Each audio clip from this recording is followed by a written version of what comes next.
sharingkan firman Tuhan mengenai mengalami terobosan.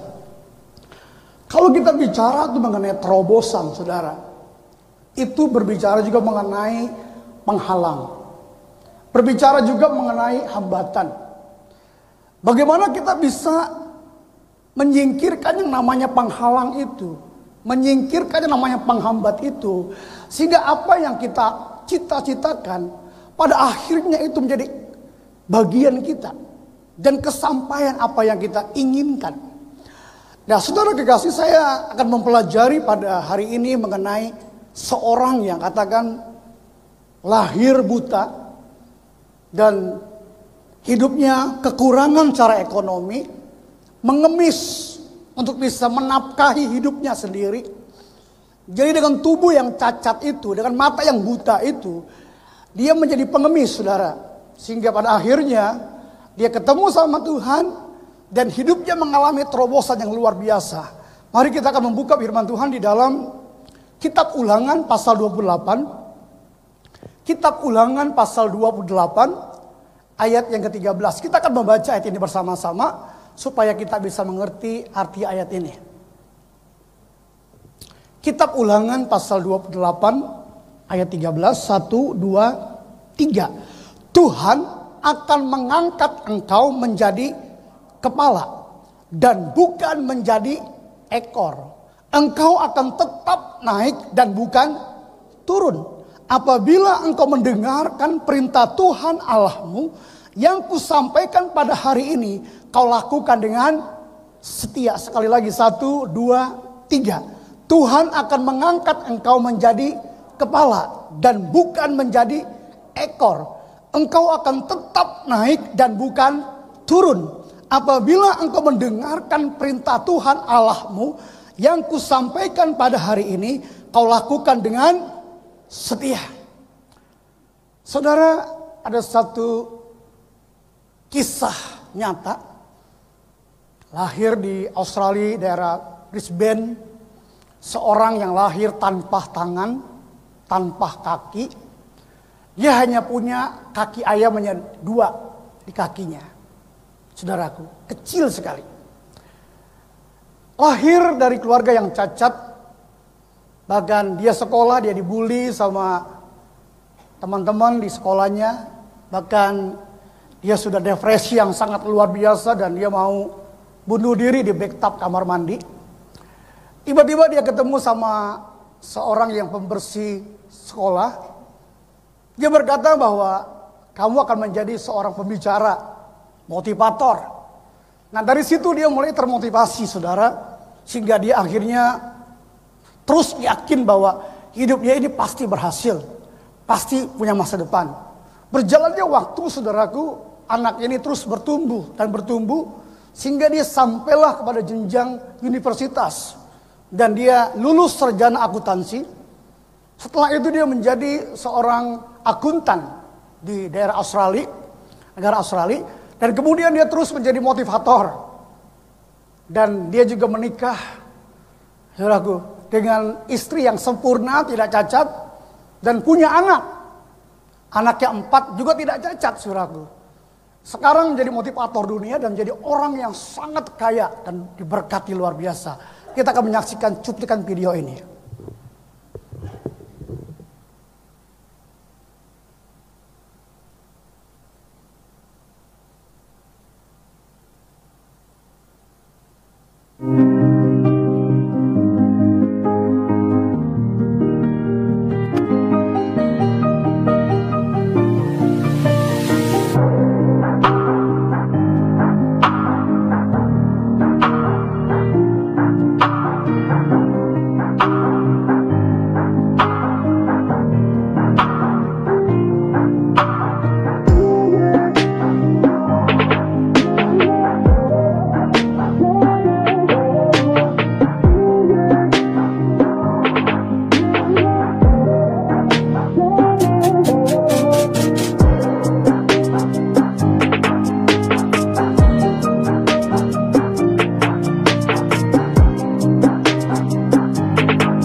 Saudara, anak itu bernama Nick Pujiji.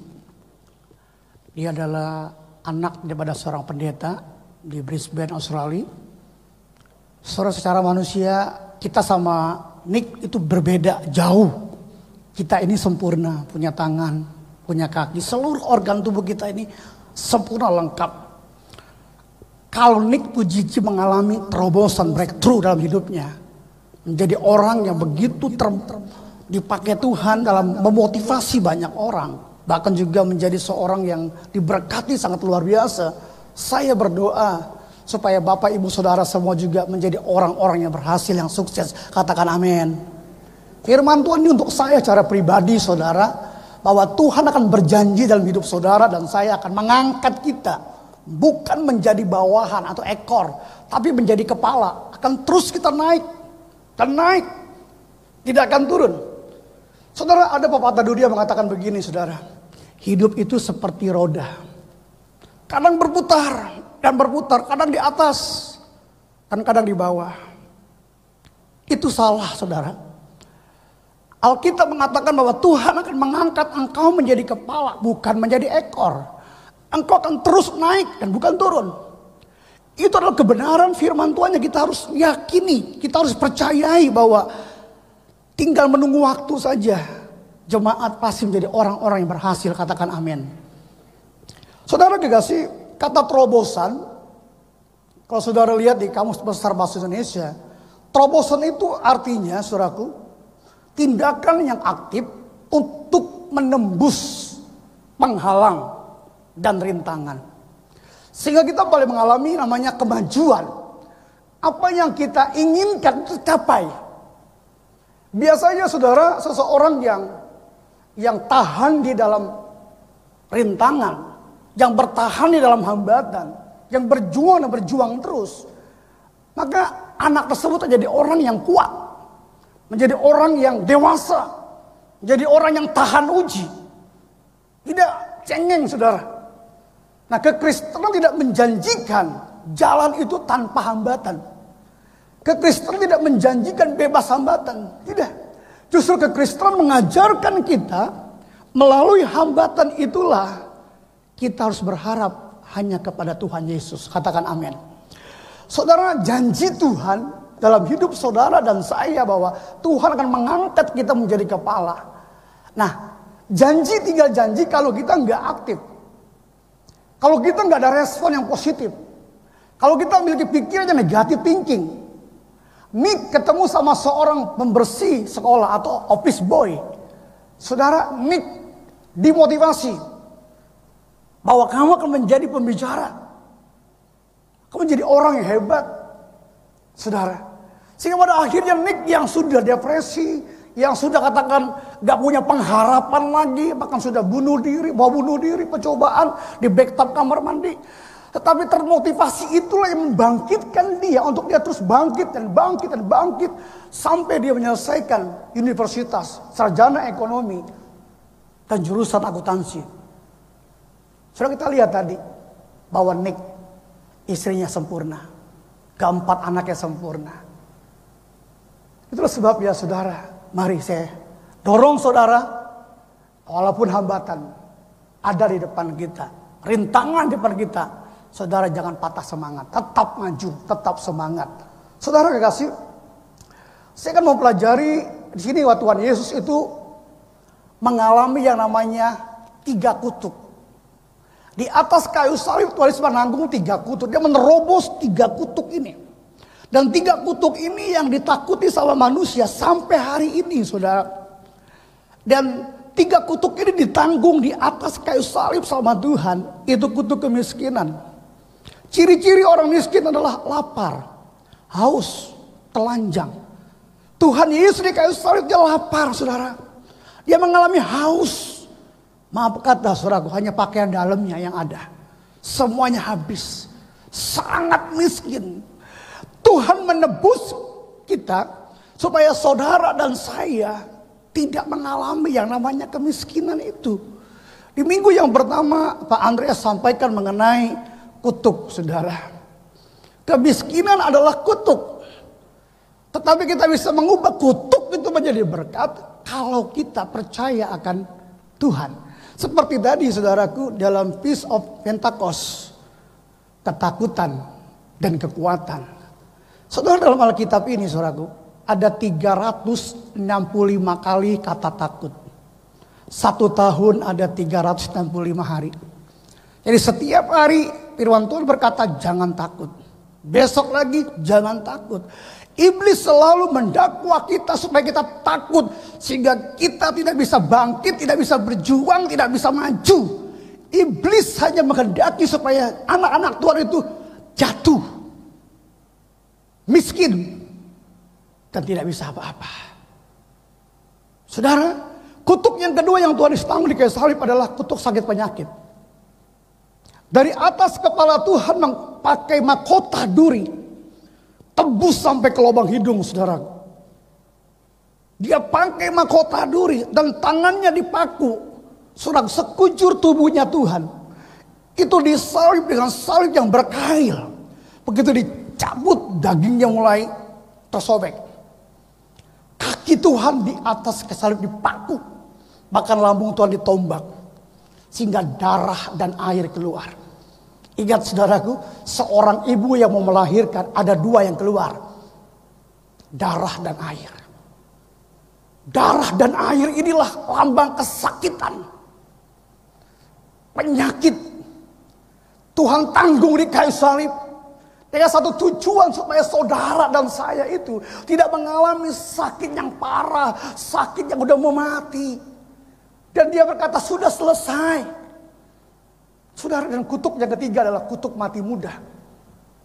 Tuhan Yesus itu mati muda saudara. Usianya 33,5 tahun mati. Dia menanggung kutuk itu. Berapa tahun yang lalu saudaraku selesai saya khotbah di Pangkal Pinang. Ada seorang anak muda datang kepada saya. Dia bilang, Pak, saya memiliki 3 bersaudara. Koko saya mati muda. Kecelakaan. Koko saya yang kedua juga mati muda kecelakaan.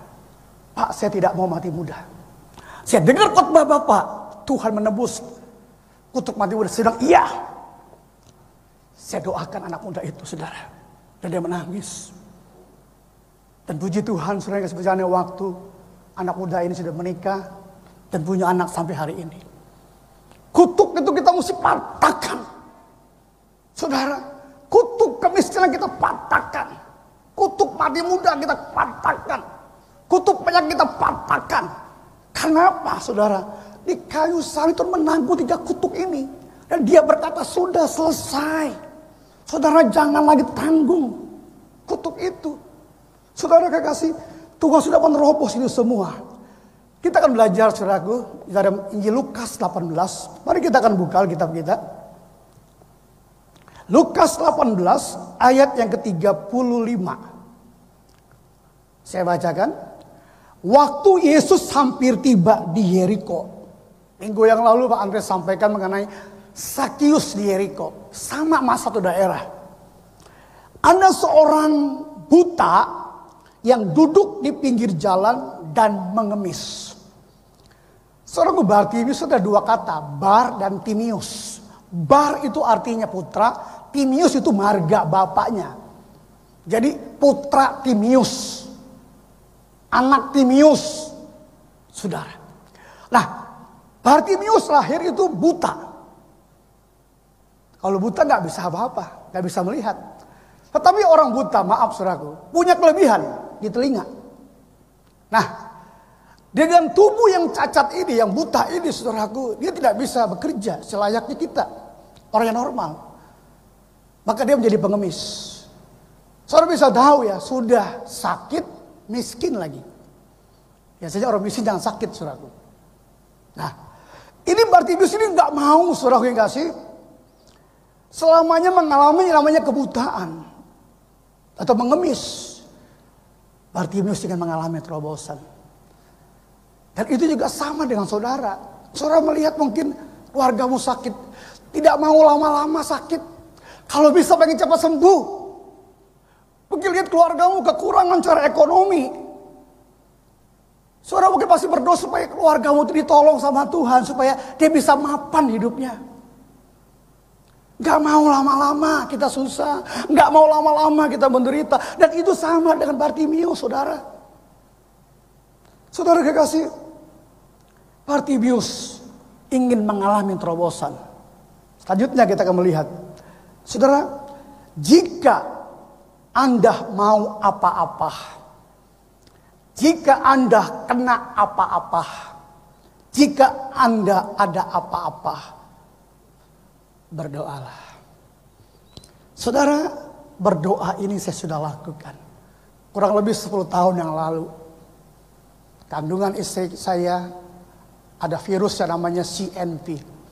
Karena saya sewa rumah, ada sarang tikus. Jadi pemicunya adalah dari kotoran tikus.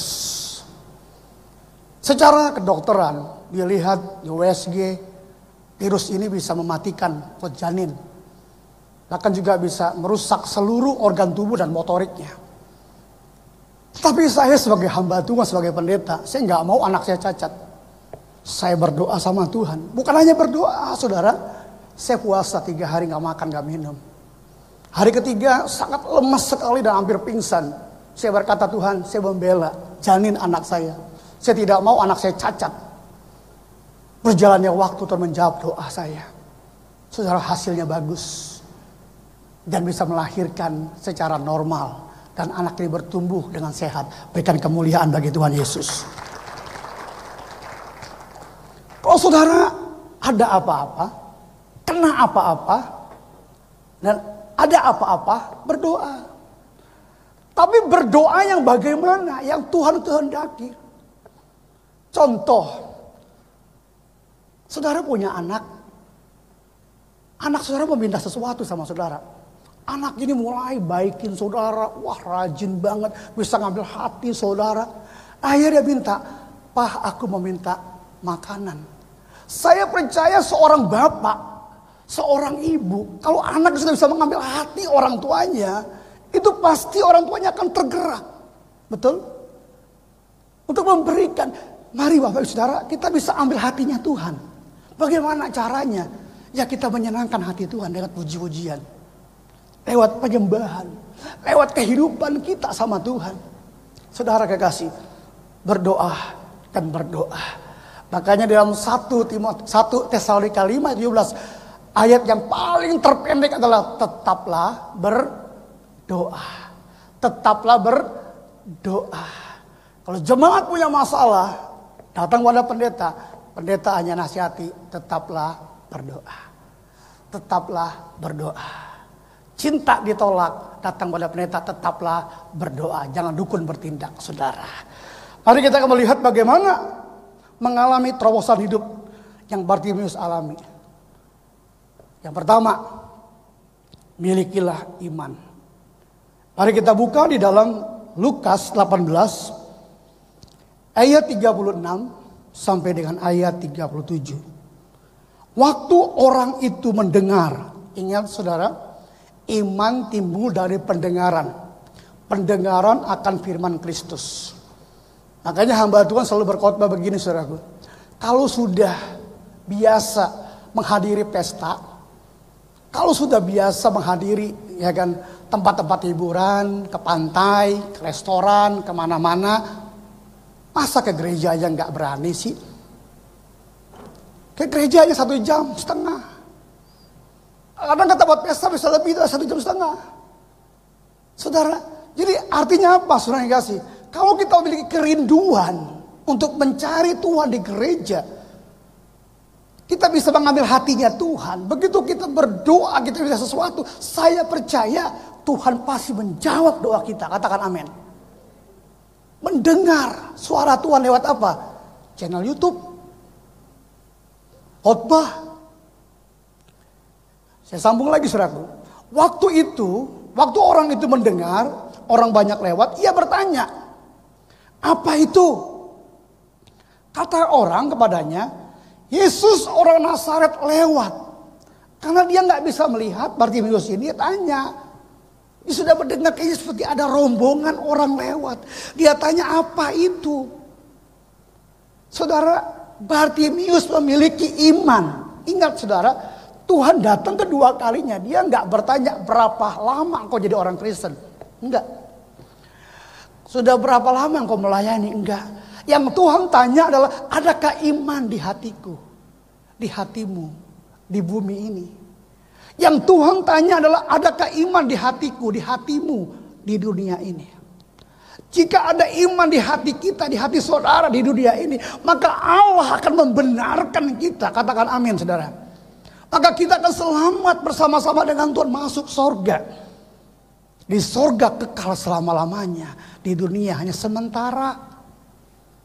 Saudara. Nah, iman timbul dari pendengaran. Roma 10 ayat 17.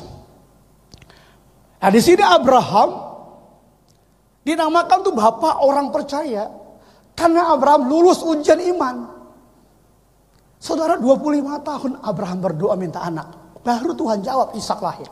Setelah itu Ishak lahir, saudara. Jadi Tuhan suruh Ishak itu dipersembahkan, dikorbankan. Secara manusia, saudara, Abraham itu sangat berat sekali. Tidak rela anaknya dikorbankan. Tetapi Abraham taat kepada perintah Tuhan. Sampai akhirnya di tempat yang dikatakan Tuhan, di Bukit Moria, Ishak dipersembahkan, Tuhan gantikan dengan seekor domba jantan. Lulus ujian iman. Saudara, dinamakan bapak orang beriman. Nah, imannya bagaimana? Yang bisa menghasilkan mujizat. Iman plus perbuatan. Di dalam Yakobus 2:17 katakan, jadi iman tanpa perbuatan adalah mati. Semua kita punya iman. Semua kita percaya Tuhan penyembuh. Semua kita percaya Tuhan memberkati kita. Semua kita percaya Tuhan sanggup menolong hidup kita. Tetapi kalau kita nggak bertindak, kalau kita nggak ada tindakan, nggak ada action, iman itu seperti basuki, wes bablas anginnya. Wes bablas anginnya. Tapi iman yang disertai dengan perbuatan, tindakan yang benar, maka iman itu menghasilkan mujizat. Katakan amin. Saudara kekasih, kita perlu beriman sama Tuhan dengan sungguh-sungguh. Iman yang progresif, iman yang maju, iman yang bertumbuh, iman yang tahan uji, iman yang bisa menerobos halangan dan rintangan. Iman itulah yang menghasilkan mujizat demi mujizat. Saudara, itu yang diambil sama Bartimius. Langkah yang pertama dia katakan bahwa dia memiliki iman. Langkah yang kedua, saudara, dalam Lukas 18 di bawahnya, ayat 38 sampai dengan 39. Lalu Bartimius berdoa, Yesus anak Daud, kasihanilah aku. 39. Maka mereka yang berjalan di depan menegur dia supaya ia diam. Namun semakin keras ia berseru, anak Daud, kasihanilah aku. Yang kedua, saudara, Bartimius setia berdoa. Waktu kita setia berdoa, halangan dan rintangan itu pasti ada. Seruan yang pertama, Yesus anak Daud kasihani aku. Enggak ada halangan. Berjalannya waktu akhirnya apa, saudara yang kasih? Murid-murid bilang diam. Itu halangan. Itu hambatan. Kalau saudara mau ikut Tuhan, rajin ibadah, rajin berdoa, pasti ada halangan. Pasti ada hambatan. Biasanya bukan dari orang yang jauh. Orang dekat. Karena orang dekat yang tahu keadaan kita. Yang tahu kegiatan kita setiap hari. Kadang-kala iblis bisa pakai orang dekat itu untuk menghalangi saudara untuk maju. Saudara, inilah saudaraku. Bartimius 2 kali berseru kepada Tuhan. Bartimius tidak sakit hati sekalipun ditegur. Malah Bartimius semakin keras dia berdoa, semakin keras dia berseru. Saudara, mantan Perdana Menteri Inggris di era Pradunia Kedua, Winston Churchill, dia mengatakan begini, saudaraku, kunci untuk membuka potensi kita bukanlah kekuatan atau kecerdasan, tetapi usaha yang terus menerus. Bukan kecerdasan, bukan kekuatan, tapi usaha yang terus menerus. Usaha yang terus menerus, berkesinambungan, terus menerus. Sehingga pada akhirnya kita mencapai goal yang kita harapkan. Cita-cita yang kita harapkan, tujuan yang kita impikan jadi berhasil. Saudara, terus berjuang. Terus berjuang. Terus berjuang. Kalau saudara berat mengalami halangan, hambatan, kami dari Selasa sampai hari Sabtu ada doa. Kami dukung lewat doa.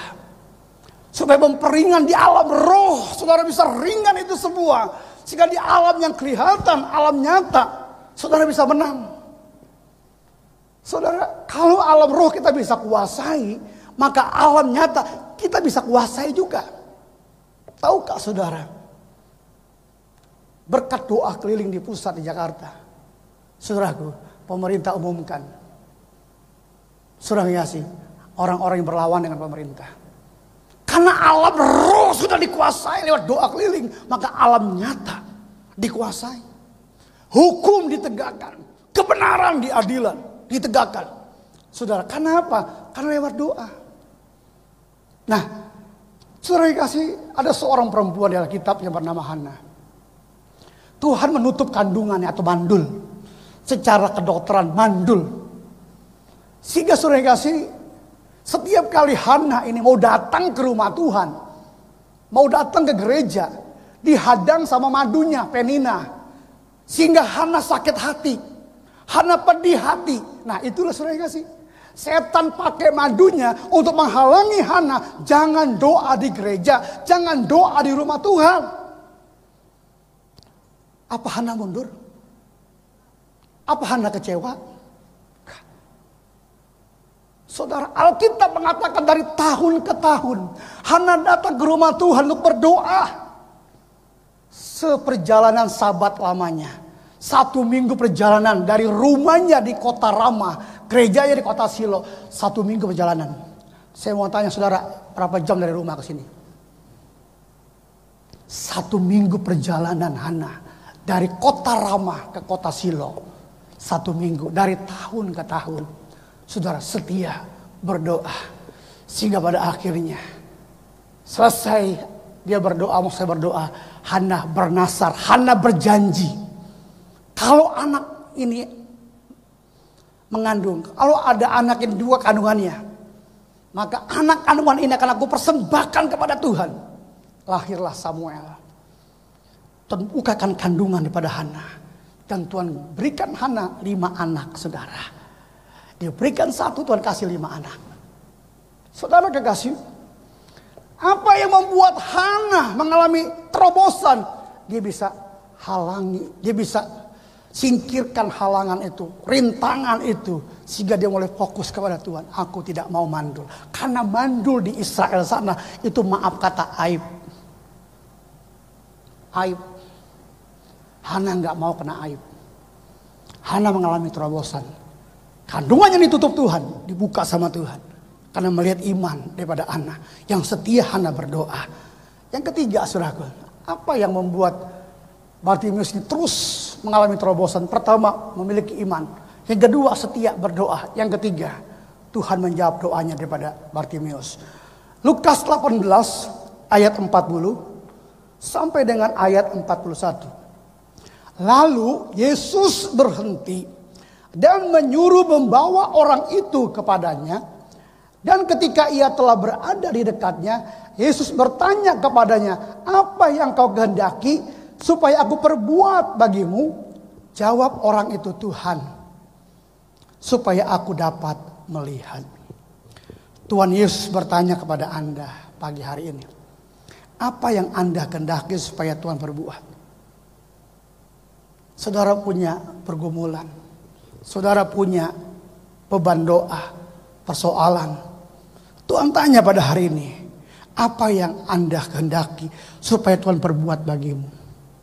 Tuhan sanggup menolong. Tuhan sanggup menolong kita, saudara. Pertanyaan yang Tuhan berikan kepada Bartimius juga hal yang sama dengan kita. Apa yang Tuhan kehendaki supaya Tuhan perbuat dalam hidup kita? Tuhan Yesus Tuhan yang peduli, saudara. Tuhan yang peduli. Contoh, dia nggak melihat orang itu penjahat, orang itu orang baik, semua sama di hadapan Tuhan. Saudara, waktu Tuhan Yesus di kayu salib ada 3 orang. Di tengah-tengah adalah Tuhan Yesus. Sebelah kiri adalah seorang penjahat, sebelah kanan seorang penjahat. Jadi seorang penjahat ini diarahkan perkataan kepada neraka. Kalau Engkau Tuhan, selamatkan dirimu dan kami. Dia menghujat Tuhan. Temannya berkata, kawan, kamu jangan berkata demikian. Kita ini dihukum setimpal dengan perbuatan kita. Tetapi Yesus ini, dia tidak pernah berbuat sesuatu yang salah. Tuhan, kalau Engkau datang sebagai Raja, ingatlah akan aku. Tuhan Yesus menjawab, hari ini Engkau ada bersama-sama aku di Firdaus. Selamat masuk surga. Dua-dua penjahat ini, saudaraku, tinggal menunggu berapa jam lagi mati. Karena darah terus mengalir. Darah terus mengalir. Kehabisan darah. Detik-detik terakhir seorang penjahat ini, dia masih berseru. Dia masih berdoa. Tuhan menjawab. Tuhan menjawab doa seorang penjahat. Hari ini juga Engkau ada bersama aku di Firdaus. Saudara kekasih, kalau kita ingin mengalami terobosan selanjutnya, Anda harus ketemu sama orang yang tepat. Di tempat yang tepat, pada waktu yang tepat, dengan respon yang tepat. Maka kita akan mengalami terobosan. Di Alkitab ada seorang janda, Ruth. Ruth ini mau menafkahi mama mertuanya Naomi. Dengan cara bagaimana? Dia mencari berkas-berkas gandum, bekas-bekas, sisa-sisa orang sabit gandum, jatuhnya itu diambil. Tiba-tiba Ruth ketemu sama orang yang tepat, yaitu Boas. Boas adalah keluarga daripada Elimelek, suami Naomi. Singkat cerita, akhirnya Boas menebus Ruth ini menjadi istrinya. Dan responnya tepat, menjadi istri pada juragan gandum Boas. Sehingga akhirnya menikahlah Ruth. Dan lahirlah Isai. Dan lahirlah juru selamat Yesus Kristus dari keturunan Ruth itulah. Kenapa? Ruth ketemu sama orang yang tepat. Di tempat yang tepat. Pada waktu yang tepat. Dengan respon yang tepat. Hidup Ruth mengalami breakthrough. Terobosan demi terobosan. Katakan amin. Nick Pujici tadi kita saksikan. Dia ketemu sama orang yang tepat. Pembersih sekolah. Pada waktu yang tepat. Di tempat yang tepat. Dengan respon yang tepat. Nick mengalami breakthrough, terobosan. Jadi orang yang sukses. Pastikan saudara ketemu sama orang yang tepat. Di tempat yang tepat. Pada waktu yang tepat. Dengan respon yang tepat. Saya percaya hidupmu pasti berubah. Katakan amin. Katakan amin. Saudara kasih. Bartimius melepaskan jubah. Karena jubah itulah yang selalu dia pakai. Itu jubah kemiskinan, jubah sakit penyakit. Supaya mengalami terobosan, lepaskan jubah itu. Penghalang itu lepas. Hambatan itu lepas. Saudara kasih, ini ayat yang Markus pasal 10 ayat 50. Lalu ia menanggalkan jubahnya. Ia segera berdiri dan pergi mendapatkan Yesus. Banyak penghalang-penghalang dalam kehidupan kita. Sakit hati, kepahitan, kekecewaan, dendam, iri hati. Tanggalkan itu. Dapatkan Yesus. Maka hidup akan mengalami terobosan. Seperti Bartimius ini. Dia tanggalkan jubah sakit penyakit. Dia tanggalkan jubah kemiskinannya. dia mulai cari Tuhan Yesus. Saudara kekasih, langkah yang keempat, Bartimius mengalami mujizat dan mengikut Tuhan. Lukas 18 ayat 42 sampai dengan 43. Saya bacakan. Lalu kata Yesus kepadanya, melihatlah engkau, imanmu telah menyelamatkan engkau. Dan seketika itu juga melihatlah ia, lalu mengikuti dia. Perhatikan, mengikuti Yesus sambil memuliakan Allah. Seluruh rakyat melihat hal itu dan memuji-muji Allah. Saudara, yang keempat, Bartimius menerima mujizat. Dari buta melihat, ikut Tuhan. Imanmu telah menyelamatkan engkau. Saudara, sakit bukan iman pendeta, imanmu yang menyembuhkanmu. Saudara, masuk surga bukan iman pendeta, imanmu yang menyelamatkanmu. Bukan iman pendeta, bukan iman orang tuamu, bukan iman teman-temanmu, tapi imanmu, imanku yang menyembuhkan aku, yang membawa aku masuk surga. Bukan iman pendeta, bukan iman orang lain, tapi imanku, imanmu. Keselamatan pribadi. Pribadi. Sendiri. Kita pilih yang benar, pilih yang baik. Saudara, mari kalau kita pilih yang benar, pilih yang baik, sesuai ini standarnya firman Tuhan. Standarnya adalah buku kehidupan, itu Alkitab ini. Maka hidupmu pasti berubah. Saya percaya itu. Saudara kekasih, Bartimius pengikut Tuhan Yesus. Terus kemudian Bartimius ikut bersama-sama dengan Tuhan. Sampailah dia di rumah daripada Sakius.